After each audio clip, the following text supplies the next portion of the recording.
চাকুরি প্রত্যাশী ভাই ও বোনেরা, আসসালামু আলাইকুম। বাংলাদেশের অত্যন্ত সুপরিচিত ও সুনামধন্য এবং শীর্ষস্থানীয় বেসরকারি উন্নয়ন সংস্থা পদক্ষেপ মানবিক উন্নয়ন কেন্দ্র সম্প্রতি বা আজকে নতুন করে বিশাল একটি সার্কুলার প্রকাশ করেছে। সারা বাংলাদেশ থেকে যোগ্যতা সম্পন্ন আগ্রহী নারী ও পুরুষ উভয় প্রার্থীই এই সার্কুলারটিতে সম্পূর্ণ বিনা অভিজ্ঞতাতে আবেদন করতে পারবেন। তো আজকে আমি আপনাদের মাঝে পুরো সার্কুলারটি সম্পর্কেই বিস্তারিত তথ্য জানিয়ে দিব এবং সেই সঙ্গে দেখিয়ে দিব কিভাবে আপনারা এই সার্কুলারটিতে খুব সহজে আবেদন করতে পারবেন। আশা করি ভিডিওটি না কেটে শেষ পর্যন্ত দেখবেন। সেই সঙ্গে আপনি যদি আমার এই চ্যানেলটিতে নতুন হয়ে থাকেন এবং এই ধরনের চাকরি সার্কুলারগুলো নিয়মিত পেতে চান, অবশ্যই আমার এই চ্যানেলটি সাবস্ক্রাইব করে দিবেন এবং পাশে থাকা বেল আইকনটি চেপে অল বাটনে প্রেস করে দিবেন। তো চলুন কথা না বাড়িয়ে পুরো সার্কুলারটি দেখে নেওয়া যাক। তো দেখতেই পাচ্ছেন যে পদক্ষেপ মানবিক উন্নয়ন কেন্দ্র তারা আজকেই এই নিয়োগ বিজ্ঞপ্তি বা সার্কুলারটি প্রকাশ করেছে। শুরুতেই তারা তাদের যে প্রতিষ্ঠানটি রয়েছে সেই প্রতিষ্ঠানটি সম্পর্কে কিছুটা তথ্য এখানে উল্লেখ করেছে।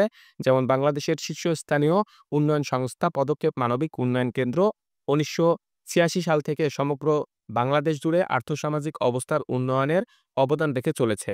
৩৯ বছরের এই পথচলায় ১ কোটিরও অধিক উপকারভোগী জীবনমান উন্নয়নে তাদের সক্ষমতা বৃদ্ধি, বাজার সংযোজন তৈরি এবং অর্থায়ন সহযোগিতার মাধ্যমে কাজ করে যাচ্ছে। তো নিচে আরো তাদের প্রতিষ্ঠানটি সম্পর্কে বেশ কিছুটা তথ্য রয়েছে। এগুলো আপনারা নিচ থেকে ভালোভাবে পড়ে নিবেন। এরপরে তারা যে তথ্যটি এখানে উল্লেখ করেছে, পদক্ষেপ মানবিক উন্নয়ন কেন্দ্র মাইক্রো ক্রেডিট রেগুলেটরি অথরিটি বা এমআরএ কর্তৃক লাইসেন্সপ্রাপ্ত। এখানে লাইসেন্স নাম্বারটি রয়েছে, এটি আপনারা নিচ থেকে ভালোভাবে দেখে নিবেন। এবং পল্লী কর্ম সহায়ক ফাউন্ডেশন বা পিকেএসএফ এর শ্রেষ্ঠ সহযোগী সংস্থা হিসাবে কিন্তু পুরস্কারপ্রাপ্ত একটি বেসরকারি উন্নয়ন সংস্থা। তো আপনারা সবাই, আমি আশা করি যে বাংলাদেশের অধিকাংশ মানুষই যারা এনজিওতে চাকরি করতে চান বা এনজিও সম্পর্কে জানেন, তারা কিন্তু সবাই পদক্ষেপ মানবিক উন্নয়ন কেন্দ্র বা পদক্ষেপ এনজিওর নামটি কিন্তু শুনেছেন। এটি কিন্তু বাংলাদেশের একটি সুনামধন্য এবং বৃহৎ বেসরকারি উন্নয়ন সংস্থা বা এনজিও।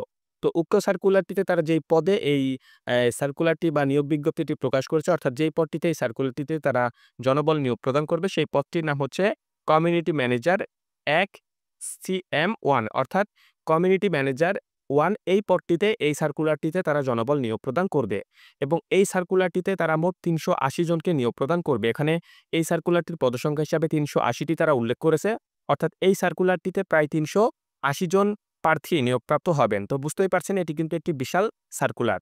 তো এই পদটিতে আবেদন করতে হলে আবেদনকারী যে শিক্ষাগত যোগ্যতা প্রয়োজন সেটি তারা এখানে উল্লেখ করেছে। কোনো স্বীকৃত শিক্ষা প্রতিষ্ঠান থেকে স্নাতক অথবা স্নাতকোত্তর অথবা সমমান পাস, অর্থাৎ আপনারা যারা অনার্স পাস করেছেন তারাও আবেদন করতে পারবেন। এছাড়া যারা ডিগ্রি পাস করেছেন তারাও চাইলে আবেদন করতে পারবেন। এছাড়া যারা মাস্টার্স পাস করেছেন তারাও চাইলে কিন্তু এই সার্কুলারটিতে আবেদন করতে পারবেন এবং সম্পূর্ণ বিনা অভিজ্ঞতাতে আপনি আবেদন করতে পারবেন। পুরো সার্কুলারটির কোথাও অভিজ্ঞতার কথা উল্লেখ করা নেই, অর্থাৎ আপনি যদি ফ্রেশ একজন গ্র্যাজুয়েট বা সদ্য আপনি স্নাতক অথবা মাস্টার্স পাস করেছেন এ ধরনের প্রার্থী হয়ে থাকেন এবং আপনি যদি কোনো এনজিওতে চাকরি করতে আগ্রহী প্রার্থী হয়ে থাকেন, আপনি কিন্তু এই সার্কুলারটিতে সম্পূর্ণ বিনা অভিজ্ঞতাতে আবেদন করতে পারবেন।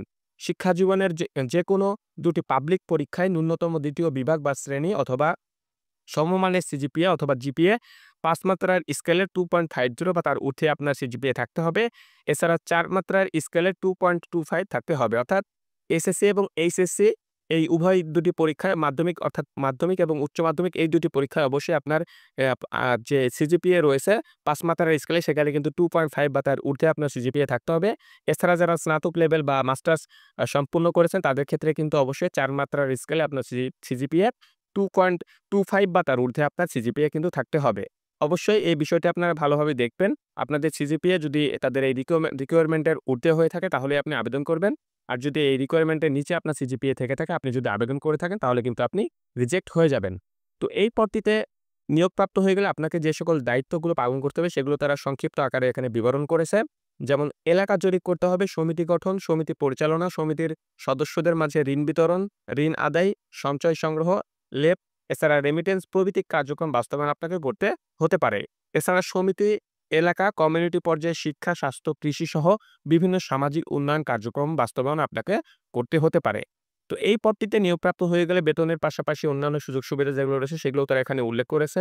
যেমন প্রথম ধাপে ৩ মাস প্রশিক্ষণার্থী হিসেবে ব্রাঞ্চ পর্যায়ে সংশ্লিষ্ট পদের কাজকর্ম হাতে কলমে শিখবেন এবং প্রশিক্ষণকালে মাসিক বেতন হবে ১৫,০০০ টাকা। এটা হচ্ছে প্রশিক্ষণ ভাতা হিসেবে তারা আপনাকে প্রদান করবে। সফলভাবে ৩ মাসের প্রশিক্ষণ সমাপ্তির পরবর্তীতে মূল্যায়নের উত্তীর্ণ দ্বিতীয় ধাপে ৩ মাসের জন্য শিক্ষানবিশ কর্মী হিসাবে নিয়োগ দেওয়া হবে এবং শিক্ষানবিশকালে মাসিক মোট বেতন যেটি হবে সেটি হচ্ছে লাঞ্চ ভাতা ও মোবাইল বিল সহ ২৬,৪৫০ টাকা, যা চাকুরি নিয়মিতকরণের পর লাঞ্চ ভাতা, মোবাইল বিল ও সিএফ সহ ২৯,৭৫৩ টাকা হবে। অর্থাৎ এই সার্কুলারটিতে তারা ৩টি ধাপে আপনাকে নিয়োগ প্রদান করবে। ১ম এ যদি আপনি সিলেকশন হয়ে যান সেক্ষেত্রে ৩ মাস আপনাকে তারা প্রশিক্ষণার্থী হিসাবে নিয়োগ প্রদান করবে। এই ৩ মাসে আপনাকে তারা ১৫,০০০ টাকা বেতন প্রদান করবে এবং ৩ মাস যখন আপনার ট্রেনিংটি সম্পূর্ণ হবে তখন আপনাকে শিক্ষানবিশ অফিসার হিসাবে তারা নিয়োগ প্রদান করবে এবং শিক্ষানবিশ আ পর্যায়টি চলবে ৩ মাস। এই ৩ মাসে আপনার বেতনটি হবে ২৬,৪৫০ টাকা এবং শিক্ষানবিশকাল সফলভাবে সমাপ্ত করার পরে আপনার চাকরিটি যখন পার্মানেন্ট বা স্থায়ীকরণ করা হবে তখন কিন্তু আপনার বেতনটি গিয়ে দাঁড়াবে ২৯,৭৫৩ টাকা। এই বেতনের পাশাপাশি কিন্তু আরো বেশ কিছু সুযোগ সুবিধা রয়েছে যেগুলো তারা নিচে উল্লেখ করেছে। আমি আপনাদেরকে আস্তে, আস্তে সকল ইনফরমেশন গুলো জানিয়ে দিব। তো প্রশিক্ষণে উত্তীর্ণ পরবর্তী শিক্ষানবিশ কর্মী হিসাবে যোগদান বা নিয়োগের তারিখ থেকে সিটি কর্পোরেশন, উপকূলীয় ও দুর্গম এলাকায় পোস্টিং এর ক্ষেত্রে অতিরিক্ত ভাতা এবং মৃত্যু ও দুর্ঘটনা চিকিৎসাজনিত বিভিন্ন আর্থিক সহায়তা প্রাপ্য হবেন। তো বুঝতেই পারছেন আপনি কিন্তু আপনার যখন চাকরিটি পার্মানেন্ট হয়ে যাবে তখন কিন্তু আপনি আরো অনেক রকম সুযোগ সুবিধা পাবেন। সিটি কর্পোরেশন ভাতা সহ দুর্গম এলাকায় যদি আপনাকে তারা পোস্টিং করে দেয় সেক্ষেত্রে কিন্তু আলাদা ভাতা পাবেন। এছাড়া দুর্ঘটনাজনিত কারণেও কিন্তু আপনাকে তারা বিভিন্ন রকম ভাতা প্রদান করবে। এছাড়া চাকরি নিয়মিত হবার পরে বছরে ২টি উৎসব বোনাস রয়েছে, বৈশাখী ভাতা রয়েছে, পারফরম্যান্স বোনাস রয়েছে, নির্দিষ্ট সময় অন্তর বেতন সমন্বয় বা বেতন বৃদ্ধি পাবে, বার্ষিক ইনক্রিমেন্ট রয়েছে, গ্র্যাচুইটি রয়েছে, সাপ্তাহিক ২ দিন ছুটি রয়েছে অর্থাৎ প্রতি সপ্তাহে 2 দিন আপনি ছুটি পাবেন। সবেতনে ৬ মাস মাতৃত্ব জনিত ছুটি নারী প্রার্থীদের ক্ষেত্রে অবশ্যই এই সুযোগ সুবিধাটা আপনারা পাবেন। এছাড়া সন্তানদের জন্য শিক্ষাবৃত্তি, পদোন্নতি প্রভৃতি নিয়ম অনুযায়ী প্রাপ্য হবেন। তো বুঝতেই পারছেন কত রকম সুযোগ সুবিধা রয়েছে। আপনি যদি এখানে একবার নিয়োগপ্রাপ্ত হয়ে যান তাহলে আপনি অনেক রকম সুযোগ সুবিধা পাবেন। উক্ত পদের জন্য আরো যে বিষয়গুলো প্রযোজ্য রয়েছে কর্মস্থলে পুরুষ কর্মীর একক আবাসন সুবিধা ও নারীর মাসিক মাসিক নারী কর্মীর জন্য মাসিক হিসেবে তারা ১৮,০০০ টাকা ভাতা প্রাপ্য আপনাকে প্রদান করবে। অর্থাৎ এখানে যে বিষয়টি তারা বুঝাচ্ছে আপনি যদি পুরুষ কর্মী হয়ে থাকেন এবং নিয়োগপ্রাপ্ত হয়ে যান তাহলে কিন্তু আপনাকে তারা একক আবাসন সুবিধা প্রদান করবে। আর যারা নারী কর্মী হিসেবে নিয়োগপ্রাপ্ত হবেন তাদের ক্ষেত্রে এই একক আবাসন সুবিধা হয়তো অনেক নারী তাদের সেই আবাসনে থাকবেন না, আপনারা হয়তো আলাদা বাসায় থাকবেন। সেক্ষেত্রে কিন্তু আপনাকে তারা আরো অতিরিক্ত ১৮০০ টাকা এই আবাসন ভাতা বা বাড়ি ভাড়া বাবদ প্রদান করবে। বয়স যেটি রয়েছে অর্থাৎ এই সার্কুলারটিতে আবেদন করতে হলে আবেদনকারীর যে বয়সটি হতে হবে সেটি তারা এখানে উল্লেখ করেছে ২৪ থেকে ৩২ বছরের মধ্যে আবেদনকারীর বয়স হতে হবে।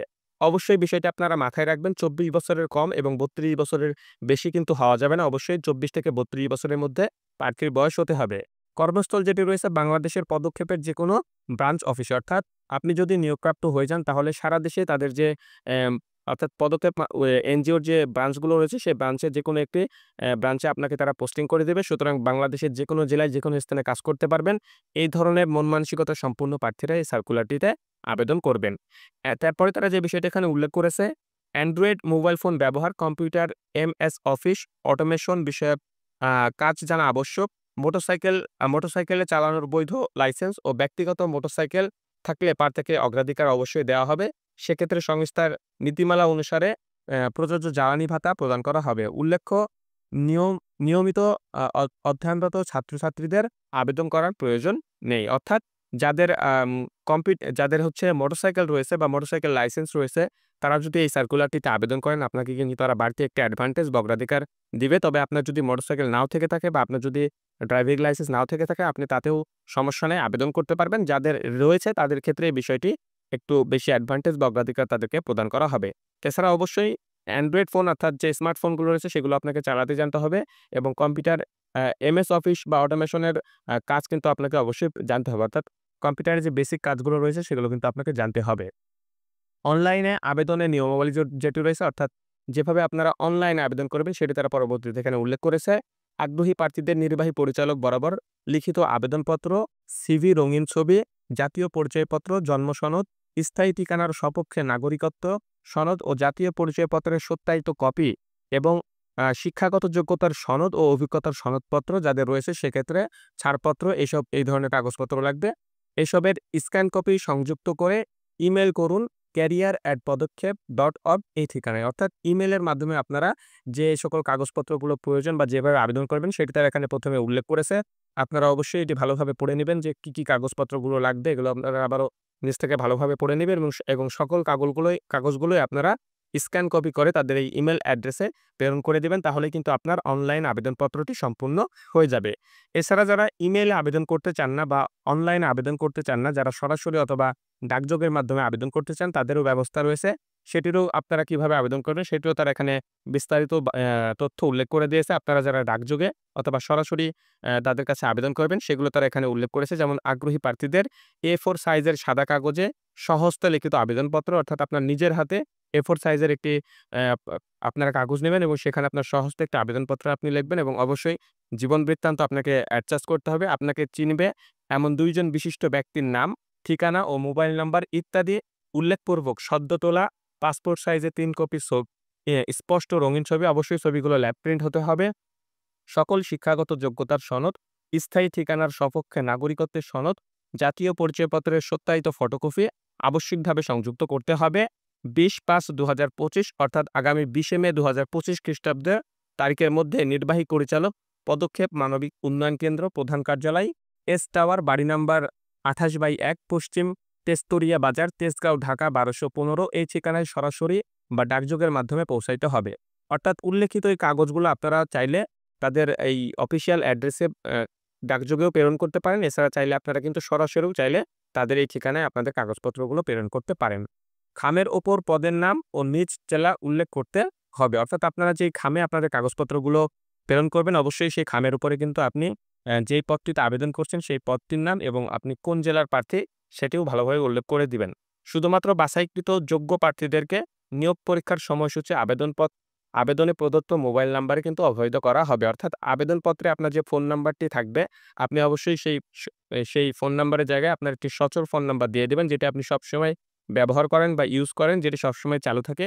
এই ধরনের একটি ফোন নাম্বার আপনি আপনার আবেদনপত্রে বা সিভিতে আপনি প্রেরণ করবেন। প্রেরণ করে আপনার আবেদনটি সম্পূর্ণ করবেন। কারণ পরবর্তীতে আপনাকে কিন্তু সেই ফোন নাম্বারে তারা এসএমএস দিয়ে পরবর্তীতে যে নিয়োগ পরীক্ষার সময়সূচি এগুলো কিন্তু আপনাকে জানিয়ে দিবে। লিখিত পরীক্ষায় অংশগ্রহণের দিন পরীক্ষার ফি বাবদ নগদ ২০০ টাকা অফারের যোগ্য জমা দিতে হবে। প্রশিক্ষণের যোগদানের সময় প্রার্থীর প্রধান অভিভাবক কর্তৃক ৩০০ টাকার নন জুডিশিয়াল স্ট্যাম্পে লিখিত অঙ্গীকারনামা প্রদান করতে হবে। এছাড়া প্রার্থীর আপনজন বা আত্মীয়দের মধ্যে থেকে আরও ২ জন ব্যক্তিকে সরকারি চাকরি, আধা সরকারি অথবা বেসরকারি চাকরি করে এই ধরনের আপনার নিকটতম আত্মীয় ২ জনের নাম দিতে হবে। সংস্থার নির্ধারিত ফর্মে গ্যারান্টেড হতে হবে। প্রশিক্ষণ শেষে চূড়ান্তভাবে নির্বাচিত প্রার্থীদের সংস্থার অনুকূলে স্টাফ সেভিং ডিপোজিট খাতে কমিউনিটি ম্যানেজার ১ পদের জন্য ৮,০০০ টাকা নগদে জমা দিতে হবে, যা চাকরি শেষে বা নিয়মিত স্থায়ীকরণের হবার শর্তে লাভ্যাংশ সহ আপনাকে পরবর্তীতে ফেরত তারা প্রদান করবে। তো এনজিওর ক্ষেত্রে দেখা যায় যে আপনি যদি চাকরি নিতে চান তাহলে কিন্তু আপনাকে জামানত বাবদ কিছু টাকা দিতে হয়। সেটি তারা এখানে উল্লেখ করেছে যে আপনাকে ৮,০০০ টাকা আপনি যদি নিয়োগপ্রাপ্ত হয়ে যান তাহলে আপনাকে জমা দিতে হবে এবং পরবর্তীতে আপনি যখন চাকরিটি ছেড়ে দেবেন তখন কিন্তু আপনার চাকরির যতদিন বয়স হবে সেই অনুসারে কিন্তু আপনাকে এই ৮,০০০ টাকার লাভ্যাংশ সহ পরবর্তীতে ফেরত দিয়ে দিবে। সিলেট ও চট্টগ্রাম বিভাগীয় অঞ্চলের প্রার্থীদের অগ্রাধিকার দেওয়া হবে। অর্থাৎ আপনি যদি সিলেট ও চট্টগ্রামের বিভাগীয় প্রার্থী হয়ে থাকেন, অর্থাৎ চট্টগ্রাম এবং সিলেট এই সকল বিভাগীয় এবং বিভাগীয় জেলায় যে সকল প্রার্থী রয়েছেন এই সকল বিভাগীয় জেলার প্রার্থীরা যদি আবেদন করে থাকেন অবশ্যই কিন্তু আপনি একটি বাড়তি অ্যাডভান্টেজ বা অগ্রাধিকার পাবেন। তবে সমস্যা নেই, সারা বাংলাদেশ থেকে আপনি আবেদন করতে পারবেন। শুধু উল্লেখিত এই দুই বিভাগের প্রার্থীর কথা তারা উল্লেখ করেছে, এদের যদি আবেদন করে থাকে অবশ্যই বাড়তি অ্যাডভান্টেজ বা অগ্রাধিকার তারা প্রদান করবে। কিন্তু বিষয়টি এমন না যে শুধু এই ২ বিভাগের প্রার্থীরাই আবেদন করতে পারবে। সারা বাংলাদেশ থেকেই আগ্রহী প্রার্থীরা আবেদন করতে পারবেন, কোনো সমস্যা নেই। নারী প্রার্থীদের আবেদনের জন্য বিশেষভাবে উৎসাহিত করা হচ্ছে। অর্থাৎ যারা নারী প্রার্থী রয়েছেন এবং এই সার্কুলারটিতে আবেদন করতে চান তারাও কিন্তু একটি বাড়তি অ্যাডভান্টেজ বা অগ্রাধিকার পাবেন। সেক্ষেত্রে অবশ্যই নারী প্রার্থীদের তারা এখানে কিন্তু বিশেষভাবে আবেদন করতে উৎসাহিত করেছে। সতর্কতা যেটি রয়েছে, পদক্ষেপ এর চাকরিতে নিয়োগের ক্ষেত্রে উল্লেখিত নিয়োগ পরীক্ষার ফি ও নিয়োগ চূড়ান্ত হবার পর স্টাফ সেভিং ডিপোজিট ব্যতীত আর কোনো অর্থ নেওয়া হয় না। অর্থাৎ আপনার যে লিখিত পরীক্ষা হবে সেই লিখিত পরীক্ষার সময় ২০০ টাকা এবং নিয়োগ প্রাপ্ত হয়ে গেলে আপনার থেকে তারা ৮,০০০ টাকা যে জামানত বাবদ নিবে, এর বাইরে কিন্তু পদক্ষেপ মানবিক উন্নয়ন কেন্দ্র আর কোনো অর্থ আপনার থেকে নিবে না। সুতরাং আপনারা কারোর সাথে কোনো প্রকার অর্থ লেনদেন করতে যাবেন না। এখানে তারা সেই বিষয়টি বলতেছে যে তাই কোথাও অন্য যে কোনো ধরনের আর্থিক লেনদেন না করার জন্য সবাইকে অনুরোধ করা হলো। যে কোনো আবেদনপত্র গ্রহণ বাতিল এবং নিয়োগ বিজ্ঞপ্তির শর্তাবলী সংযোজন শিথিল করার ক্ষমতা কর্তৃপক্ষ সংরক্ষণ করে। নিয়োগ বিজ্ঞপ্তিটি www.পদক্ষেপ.org এই ঠিকানাতেও পাওয়া যাবে। অর্থাৎ তাদের যে অফিসিয়াল যে ওয়েবসাইট রয়েছে, আপনারা চাইলে সেই অফিসিয়াল ওয়েবসাইটটিতেও কিন্তু প্রবেশ করে উক্ত সার্কুলারটি সংগ্রহ করতে পারেন এবং সেখান থেকে আপনারা এই সার্কুলারটি সংগ্রহ করে বিস্তারিত তথ্য জেনে নিতে পারেন। এছাড়া এই সার্কুলারটি বাংলাদেশের সবচাইতে বড় জব পোর্টাল বিডিজবসে প্রকাশ করা হয়েছে। আপনারা বিডিজবসের ফ্রন্টে গেলে কিন্তু এই সার্কুলারটি পেয়ে যাবেন। আজকেই এই সার্কুলারটি কিছুক্ষণ আগে তারা পাবলিশ বা প্রকাশ করেছে। আপনারা বিডিজবসের ফ্রন্টে গেলে এই সার্কুলারটি খুব সহজেই পেয়ে যাবেন। সেখান থেকে আপনারা এই সার্কুলারটিতে প্রবেশ করে বিস্তারিত তথ্য আবারও নিজ থেকে ভালোভাবে পড়ে জেনে নিবেন এবং আপনি আপনার আবেদনটি সম্পূর্ণ করবেন। এছাড়া যারা এই সার্কুলারটি অনলাইনে দেখতে চান তারা অবশ্যই আমার ডেসক্রিপশন বক্সে একটি লিঙ্ক দেওয়া থাকবে।